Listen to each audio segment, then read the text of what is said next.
Hello friends, कैसे हो आप सब। उम्मीद करती हूँ कि आप सब लोग बहुत अच्छे होंगे। अन्नपूर्णा दिव्य चैनल में एक बार फिर से मैं दिव्या आप लोगों का बहुत बहुत स्वागत करती हूँ। दोस्तों, आज के वीडियो में हम लोग एक सास बहू की कहानी को सुनेंगे। उम्मीद है कि ये कहानी आप लोगों को जरूर पसंद आएगी। कहानी थोड़ी सी भी पसंद आए तो वीडियो को लाइक कीजिएगा।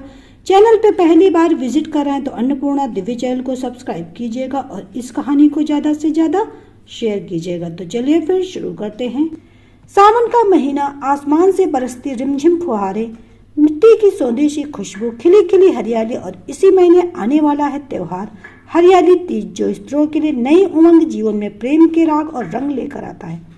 कोई झूले पे झूलकर अपने प्रियतम संग इठलाती है तो कोई अपने प्रिय से और उसकी यादों से स्वयं का श्रृंगार करती हुई नजर आती है।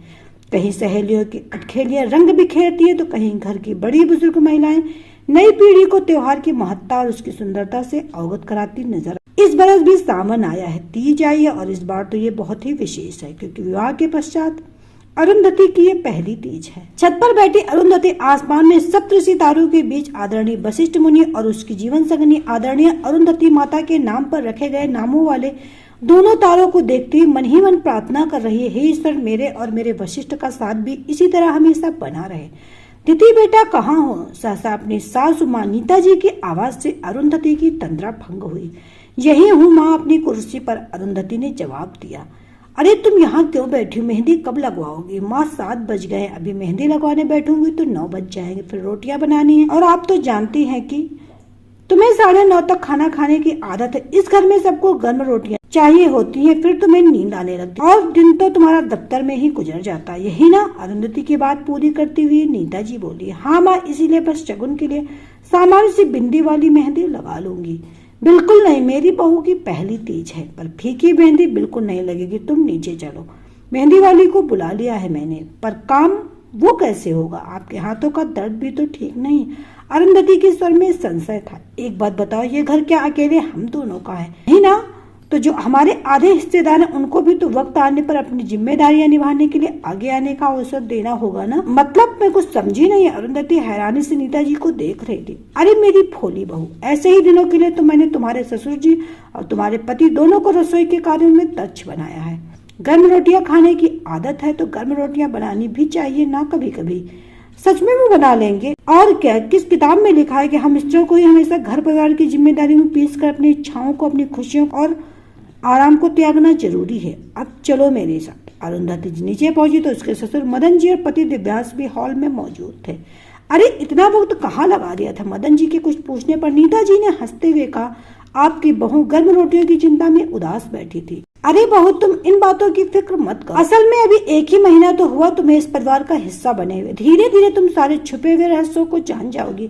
मदन जी भी हंसकर बोले। बिल्कुल सही बोल रहे हो आप पापा, दिव्यांश ने भी कहा। तो नीता जी उसे कुछ टोकती हुई बोली, तुम तो कुछ बोलो ही मत नालायक, बस दफ्तर के काम में लगे रहो। अरे तुम्हें चाहिए कि बहू के साथ थोड़ा वक्त गुजारो, उसे अपने विषय में, इस परिवार के विषय में बताओ ताकि वो बेवजह की चिंता ना करे। इस जमाने में तो शादी से पहले लड़का लड़की दोनों एक दूसरे से लेकर परिवार वालों के विषय में सब कुछ जान लेते हैं। ना जाने तुम दोनों किस दुनिया से आए हो। माँ, इसमें अकेले आपके बेटे की नहीं, थोड़ी मेरी भी गलती है। मैं भी तो अपने दफ्तर में ही उलझी रही, ये सोच करके एक बार पदोन्नति ले लूं, फिर एक दूसरे के लिए और परिवार के लिए सारा जीवन ही। अरुंधति धीमे स्वर में बोली। लो, अब तुम दोनों अपनी अपनी गलती सुधारो।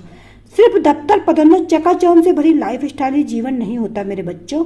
एक बार ये वक्त गुजर जाएगा, फिर लौट कर नहीं आएगा। मदन समझाते हुए कहा तो अरुंधति और दिव्यांश ने सहमति में सिर हिलाया। तभी दरवाजे पर दस्तक हुई। उन सबका ध्यान खींचा। सामने रेखा खड़ी तो जैसी मोहल्ले में रहती थी और मेहंदी लगाने के लिए प्रसिद्ध थी। उसे देखकर नीता जी बोली, आओ रेखा आओ, मेरे हाथ में मेहंदी लग चुकी है, अब जरा मेरी बहू के हाथ में भी अच्छी सी मेहंदी रचा दो। बिल्कुल चाची, ऐसी मेहंदी लगाऊंगी कि दिव्यांश भैया देखते रह जाए, रेखा मुस्कुराते हुए बोली। रेखा अरुंधति को मेहंदी लगाने में व्यस्त होकर दिव्यांश सबके लिए चाय बना कर लेगा। खाने का वक्त होने पर मदन जी भी दिव्यांश के साथ रसोई में पहुंच गए। कुछ ही देर में गर्मा गर्म सब्जी और रोटियां डाइनिंग टेबल की शोभा बढ़ा रही थी। अरुंधति को आवाज देते नीता जी बोली, आ जाओ अदिति, खाना लग गया। पर माँ, मेहंदी तो सूखी ही नहीं, मैं कैसे खाऊंगी? अरुंधति ने कहा। तुम्हें भूख लगी है या नहीं? बोलो, नीता जी ने पूछा। लगी तो है तो बस बैठ जाओ, नीता जी ने आदेश देते हुए कहा। अरुंधति जब अपनी कुर्सी पर बैठ गई तब नीता जी ने थाली में अरुंधति के लिए खाना निकाला और एक निवाला तोड़ते हुए उसकी तरफ बढ़ाया। माँ, आप खिलाएंगे मुझे? अरुंधति भौचक्की सी नीता जी को देख रही थी। क्यों, तुम्हारी माँ ने कभी तुझे खाना नहीं खिलाया? नीता जी ने पूछा। हाँ खिलाया है, जब मायके में मेहंदी लगाई थी अब वही मुझे खिलाती थी। तो बस प्रश्न बंद करके खाना शुरू करें। अरुंधति ने हाँ में सिर मिला दिया। वाह माँ, मुझे तो आपने इतने प्यार से कभी नहीं खिलाया, दिव्यांश मुंह बनाता हुआ बोला। क्योंकि तुम हमेशा से पापा की ज्यादा दुलारे रहे हो। लो खाओ। मदन जी एक निवाला तोड़कर दिव्यांश की तरफ बढ़ाते हुए बोले। ऐसे ही मिल बांट कर तो घर गृहस्थी चलती है। मैं घर के कामों में व्यस्त रहती तो ये बेटे को संभाल लेते थे, उसे नहलाना, तैयार करना, खिलाना पिलाना, उसके कपड़े धो देना। कभी मुझे ये सुनने के लिए नहीं मिला कि ये मेरा काम नहीं है। नीता जी पुराने दिनों को याद करते हुए बोली। ये सुखी जीवन के सारे मंत्र अब आप मुझे दोनों से सीखने, अरुंधति ने कहा। हाँ मुझे भी, दिव्यांश भी बोला। हाँ भाई, तुम दोनों मिलकर सीखोगे तब तो हमें ये विरासत आगे ले जाओगे, मदन जी ने मुस्कुराते हुए कहा। एक मिनट रुकिए जरा, मैं अभी आया। सहसा दिव्यांश उठता हुआ बोला।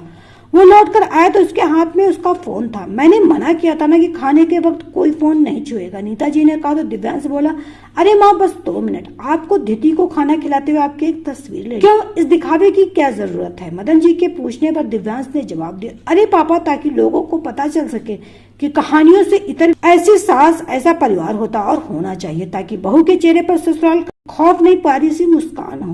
बात तो सही है, तुम दीदी को खाना खिलाते रहो। नीता ये तस्वीर लेगा, मदन जी बोले, ताकि सबको ये लगे कि ये अचानक ली गई तस्वीर है। अरुंधति ने हंसते हुए कहा। ये सही है, चलो भाई खींचो तस्वीर, ताकि भविष्य में अपनी बहू के साथ रिश्ता निभाते हुए मेरी बहू भी इस तस्वीर को अपने जहन में रखे, नीता जी बोली। तस्वीर लेने और सबका खाना खत्म होने के बाद अरुंधति ने दिव्यांश से कहा, सुनो जब इस तस्वीर को पोस्ट करना तो मेरी माँ को विशेषकर टैग कर देना, ताकि वो भी मेरी आने वाली भाभी का इतना ही ख्याल रखें। हाँ हाँ बिल्कुल, लो अभी करता हूँ। सोशल मीडिया तस्वीर के साथ लिखा कैप्शन, बहू को अपने हाथ से खाना खिलाती सास दुनिया की सबसे सुंदर सास और सबसे सुंदर स्त्री होती है। एक खुशहाल परिवार की मजबूत नींव को बयां कर रहा था। अपने परिवार के साथ मुस्कुराती हुई अरुंधति सोच रही थी कि अगर घर के बड़े ऐसे हो तो इस कलयुग में भी सतयुग के वशिष्ठ और अरुंधति जैसी जोड़ी बन सकती है। तो दोस्तों ये छोटी सी कहानी आपको कैसी लगी हमें कमेंट करके जरूर बताइएगा। उम्मीद है कि जरूर पसंद आई होगी। कहानी थोड़ी सी पसंद आई तो वीडियो को लाइक शेयर कीजिएगा। चैनल पे पहली बार विजिट कर रहे हैं तो अन्नपूर्णा दिव्य चैनल को सब्सक्राइब कीजिएगा और इस कहानी को ज्यादा से ज्यादा शेयर कीजिएगा। तो चलिए फिर मिलते हैं नई कहानी के साथ नए वीडियो में, तब तक के लिए bye bye. Subscribe now and press the bell icon. Never miss an update.